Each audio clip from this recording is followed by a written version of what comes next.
Hi and welcome to one of my little videos. So today what I'd like to talk about is why change is scary. A lot of us often want change, but we also don't like what comes with it because there's upheaval and it's scary and what's going to happen. And the reason why that is because we are creatures of comfort. And the reason why we're creatures of comfort is that despite all the technical advances, we're still pretty much wired like we were in the caves. We need security, we need safety, we need to feel that life is okay, our world is not threatened by anything, and therefore routine brings us that kind of comfort. We may not like routine. I know I certainly not overly keen on doing everything all of the time in a certain way. A lot of my friends and family would probably disagree because actually I've also got a bit of an OCD tendency, which makes me feel safe. But as a rule, I don't like to be expected to do the same thing all at the same time at the same time, if you know what I mean. And so for a lot of us, we may feel like we haven't got a routine, but actually we do. We unconsciously do the things that we do, the way we do them, and that's that. And when we were in the cave, so to speak, the reason why we were seeking that security and safety is because we have two main things. One is we will go away from pain as much as we possibly can, or we will go towards pleasure. But if there is a choice between going away from pain or towards pleasure, we will more often than not choosing to go away from pain, because the pleasure would be temporary, where the pain could be permanent or long-term. So it's that kind of fear, that stops us from changing a lot of the time. And it's that fear of the unknown and that fear that everything could go wrong for us.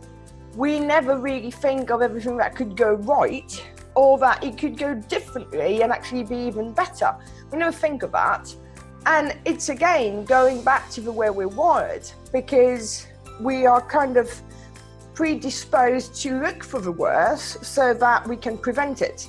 Because you're not going to go and see a buffalo in the eye when you were, back in the day, and go and try and stroke him. That's not going to happen. You might just end up a bit dead. So we do everything that we can to avoid situations that are a bit dodgy potentially. And that's why we also create habits, some good, some not so good. And to change a habit, obviously, there's different, we haven't got all day, shall I say, but roughly it takes 3 weeks. So you need 3 weeks of getting into a new habit to replace the old one. And that's easier said than done too. So what do you do if you want to actually change? Well, the first question you need to ask yourself is, are you genuinely plodding through life, or is change genuinely required?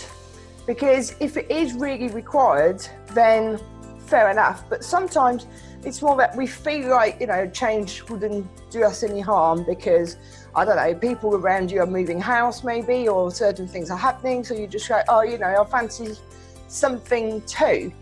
That's not a good enough reason for a change. It has to be something that you truly want and have wanted for quite a long time. And one of the things to do is to fill in one of these Wheel of Lives. And basically, it's divided in different kind of areas. You look at the ones that are not so good. Basically, you're aiming anything where you score yourself less than an 8 is something that you need to tackle. And it can sometimes give you a little bit of direction. Sometimes it's a bit more involved than a straightforward exercise, but for instance, if you're not happy in your relationship, or if you're not happy at work, that. But on that wheel, are there other aspects that actually are linked to that? Is it actually the job or the relationship that is the issue, or is it something around it? That's the sort of question that you need to ask yourself before you can make the change. And once you have, at least you've taken the first step. So you are on your way. That is pretty much it for today. I will speak to you soon.